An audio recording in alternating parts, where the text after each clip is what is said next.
안녕하세요. 수요 비탄성에 오신 여러분들을 진심으로 환영합니다. 제가 기도로 이 시간에 시작하도록 하겠습니다.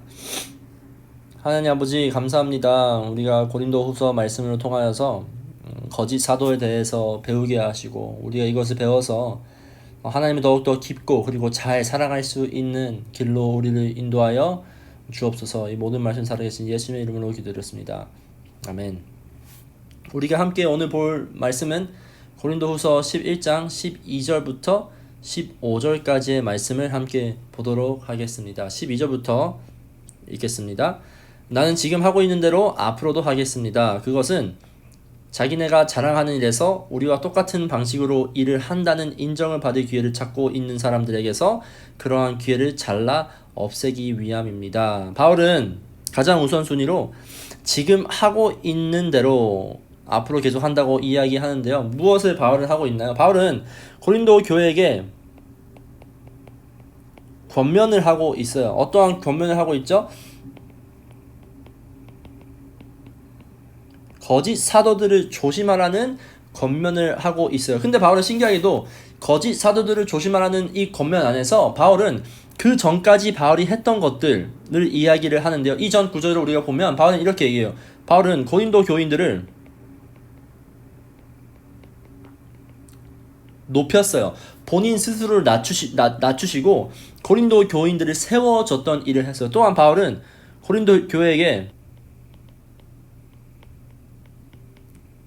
돈을 받지 않았어요. 바울은 돈을 받지 않음으로써 고린도 교회에게 무엇을 했냐? 짐이 되지 않기 위해서 다른 마가도니아에 있는 교인들에게 도움을 받으며 계속적으로 고린도 교인들을 섬겼던 걸로 알고 있어요. 그럼 바울은 이 권면을 통해서 본인이 했던 것을 이야기함으로 통해서 거짓 사도들에 대해서 경고를 하는데요. 무슨 얘기하죠? 자기네가 자랑하는 일에서 우리와 똑같은 방식으로 일을 한다는 인정을 받을 기회를 찾고 있는 사람에게 그러한 기회를 잘라 없애기 위함이다 라고 이야기를 해요. 다시 말해서 바울은 그 당시에 존재했던 많은 거짓 사도 바울들이 나는 바울과 같은 위치에 있다 라고 이야기를 하는, 그리고 그러한 것을 주장하는 그들의 사도권을 없애기 위해서 이 이야기를 하고 있어요. 그들은 고린도 교인들에게 바울에 대해서 이런 이야기를 했어요. 바울은 너네들의 존경을 받을 만한 사도가 아니야. 봐봐, 어떻게 이러한 상황에 처해있는 사람이 하나님의 택한 사람이겠어? 라고 거짓을 이야기하고 있었어요. 동시에 그들은 무엇을 하고 있었냐? 우리가 사도 바울보다 더욱더 위대한 사도다라고 주장하는 사람들이 있었기 때문이에요. 그래서 사도 바울은 고린도 교인들에게 진정한 사도는 본인이 하고 있는 것에 충실한다라는 것을 알려주는 거예요. 그것이 무엇이었죠? 자기 자신을 낮추고 고린도 교인들을 세워주며 돈을 받지 않고 짐이 되지 않기 위해서 애쓰면서 섬기는 것이 바로 진정한 사도다라고 이야기를 해주고 있어요. 그래서 만약에 거짓 사도들이 사도의 자리에 있기 원한다면, 그리고 사도의 직분으로 인정을 받기 원한다면 자기의 자랑을 버리고 자기의 자신을 버리고 종의 역할을 꼭 해야 한다는 것을 고린도 교인들에게 알려주고 있어요. 13절 함께 읽겠습니다. 이런 사람들은 거짓 사도요, 속이는 일꾼들이요, 그리스도의 사도로 가장하는 자들입니다. 아멘. 그런 거짓 사도들은 그러지 않을 것이라는 것을 사도 바울은 알려주고 있어요. 이들의 특징은 무엇이라고 얘기하고 있죠? 속이는 일꾼들이요.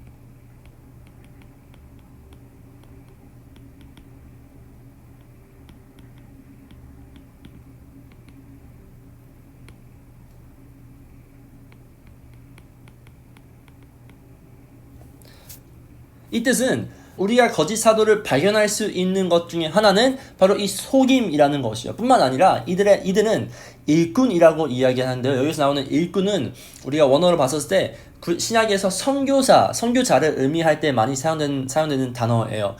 따라서 이야기하자면 거짓 사도들은 속이는 것에 열심을 다하는 사람들이라는 것이에요.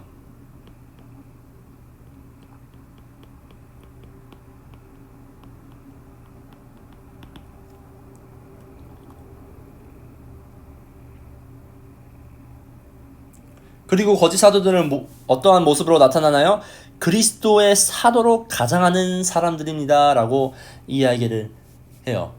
겉모습으로는 사도만큼의 열심과 열정이 가득하지만 그들의 마음을 자세히 보면, 또한 그들이 보이지 않는 곳에서 행동하는 것을 보면 자신의 영광을 위해서, 또한 본인의 유익을 위해서 열심을 다하는 사람들이 분명히 있어요. 마태복음 7장 15절에서는 이렇게 나와 있어요. 거짓 예언자들을 살펴보아라. 그들은 양의 탈을 쓰고 너에게 오지만 속은 굶주린다. 너희는 그 열매를 보고 그들을 알아야 한다. 아멘. 이 말씀을 따라서 우리가 거짓 사도들을 보면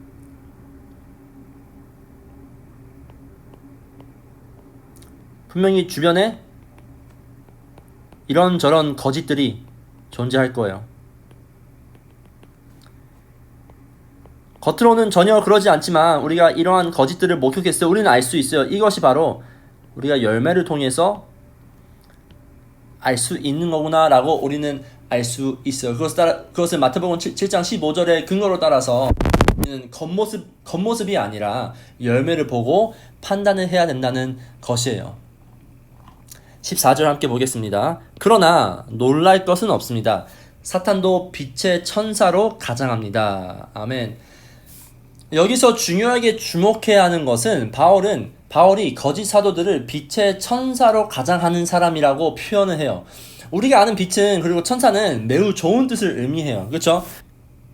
빛을 생각했을 때 어둠을 없애는 역할을 하는 것을 생각하고, 또 우리는 천사를 생각했을 때 우리를 보호해주고 우리를 도와주는 존재들로 우리는 생각을 합니다.